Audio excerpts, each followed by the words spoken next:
आपका बहुत बहुत स्वागत है एक बार फिर से अपना स्कूल ऐप की ट्रेनिंग में। मोबाइल ऐप मॉड्यूल के बारे में हम बात करने वाले हैं, जिसमें सबसे पहले आपने mobile application already play store की लिंक अपने स्कूल के बच्चों को भेज दी है। उसके बाद में आप देखेंगे क्रिएट एल्बम के नाम से ये हम देख सकते हैं। यहाँ पर हमने स्कूल एल्बम के नाम से एक एल्बम बना दी है और दूसरी एल्बम भी आप क्रिएट करना चाहते हैं तो वो भी आप क्रिएट कर सकते हैं। इसके बाद आप देखेंगे अपलोड एल्बम फोटो। तो आप एल्बम के अंदर कोई भी फोटो अगर डालना चाहते हैं, अपलोड करना चाहते हैं, यहाँ से सेलेक्ट कर लेंगे किस एल्बम में आप चाहते हैं। यहाँ पर इमेज या जो वीडियो आप सेलेक्ट करना चाहते हैं वो हो गया। इसके बाद में आप चूज फाइल करते हैं और चूज फाइल करके जो भी आप चाहते हैं वो इमेज लगाने के बाद सबमिट कर सकते हैं। और सबमिट करते ही वो इमेज की एल्बम कुछ इस तरीके से आपको दिखने लग जाती है। यहाँ आप एंटर करेंगे और मोबाइल एप्लीकेशन जो आपने बच्चों को दी हुई है वहां पर वो शो होने लग जाती है। इसके साथ ही दूसरा करेंगे ऐड टीचर के बारे में बात करते हैं। आपको कोई टीचर ऐड करने हैं, उनका नाम, फादर या हस्बैंड नेम, आधार नंबर, मोबाइल नंबर, पासवर्ड आप जो एंट्री करना चाहें कंफर्म कर सकते हैं। पोस्ट उनको जो आप देना चाहते हैं जो आपने ऑलरेडी बनाई हुई है, प्रिंसिपल की पोस्ट है, टीचर की पोस्ट है, अकाउंटेंट की पोस्ट है, आप यहाँ से सेलेक्ट भी कर सकते हैं उनका कोई डॉक्यूमेंट या उनका कोई फोटो। यहाँ से फोटो आप सेलेक्ट कर सकते हैं, ये फोटो के लिए दिया हुआ है। और इसके बाद जैसे ही आप सबमिट करेंगे तो आपके सामने टीचर की जो पूरी प्रोफाइल है वो क्रिएट हो जाएगी। उसके बाद में आप डिलीट करना चाहते हैं तो यहाँ से कर सकते हैं, कुछ एडिट करना है तो यहाँ से कर सकते हैं, और अगर एक्टिवेट करना चाहते हैं इस आईडी को जिससे कि वो लॉगिन कर सकें तो आप यहाँ से एक्टिवेट कर सकते हैं। या आपने बहुत सारे फैकल्टी, बहुत सारे टीचर्स ऐड कर लिए हैं तो आप ऑल एम्प्लॉय ऐप एक्टिवेट ये भी कर सकते हैं। तो यहाँ पर आप एक्टिवेट कर देंगे तो उनकी जो आईडी है वो एक्टिव हो जाएगी, वो भी एप्लीकेशन जो है उसको लॉगिन कर पाएंगे। अगर कोई फैकल्टी या कोई मेंबर छोड़कर चले जाता है तो आप उसे डीएक्टिवेट भी कर सकते हैं और डिलीट भी कर सकते हैं। तो इस तरीके से आप मोबाइल ऐप के अंदर टीचर्स ऐड कर सकते हैं। फिर आप देखेंगे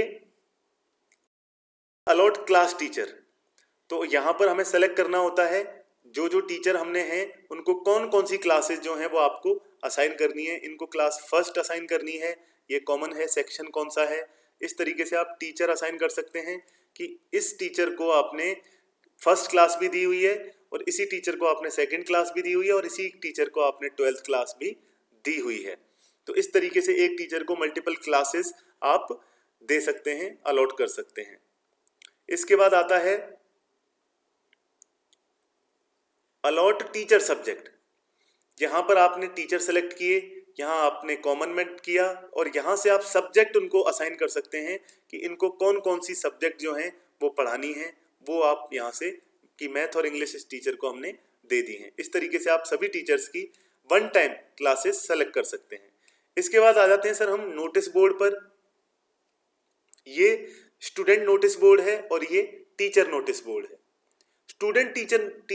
स्टूडेंट नोटिस बोर्ड में class wise notice entry, single student notice entry और नोटिस बोर्ड लिस्ट, ये 3 ऑप्शन आपको मिल जाते हैं। सबसे पहला जो क्लास वाइज नोटिस एंट्री है, इसमें आप जाते हैं, यहाँ पर आप जो भी मैसेज देना चाहते हैं वो किस किस क्लास को देना चाहते हैं वो आप यहाँ से सेलेक्ट कर सकते हैं। किस किस फैकल्टी को देना चाहते हैं वो आप यहाँ से सेलेक्ट कर सकते हैं, या किस सेक्शन को आप इंक्लूड करना चाहते हैं वो यहाँ से दे सकते हैं।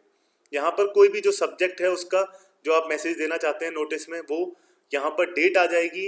यहाँ पर वो फाइल आप पीडीएफ भी चूज कर सकते हैं और यहाँ पर उसके बारे में जो डिटेल आप देना चाहते हैं वो आप जैसे ही सेंड बटन क्लिक करेंगे वैसे ही आपका जो नोटिस है वो नोटिस बोर्ड में चला जाएगा।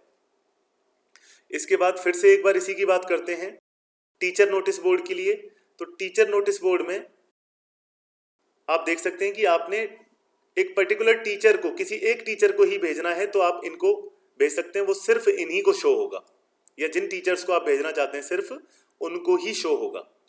इसके बाद में आप देखेंगे ऐड पॉप पर जैसे ही क्लिक करते हैं यहाँ पर आप कोई भी इमेज सेलेक्ट कर सकते हैं।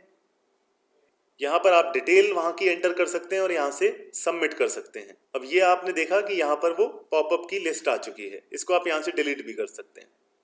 ये मोबाइल ऐप में दिखाने के लिए पॉपअप इमेज, जो आपके स्कूल की इमेज भी हम दिखा सकते हैं, वहां पर कोई इंपॉर्टेंट नोटिस है वो भी वहां पर शो कर सकते हैं, उसके लिए हमने ये दिया हुआ है। इसके साथ साथ आप स्कूल का जो कैलेंडर है वो हॉलीडे ऐड कर सकते हैं या कोई इवेंट ऐड कर सकते हैं, जिससे मोबाइल ऐप में पेरेंट्स को मिल सके, वो दिख सके। इसके साथ साथ आप देखेंगे टाइम टेबल। टाइम टेबल के लिए आपको क्लास वाइज टाइम टेबल बनाना है, क्लास फर्स्ट, फैकल्टी कॉमन, ये आपका सेक्शन आ गया।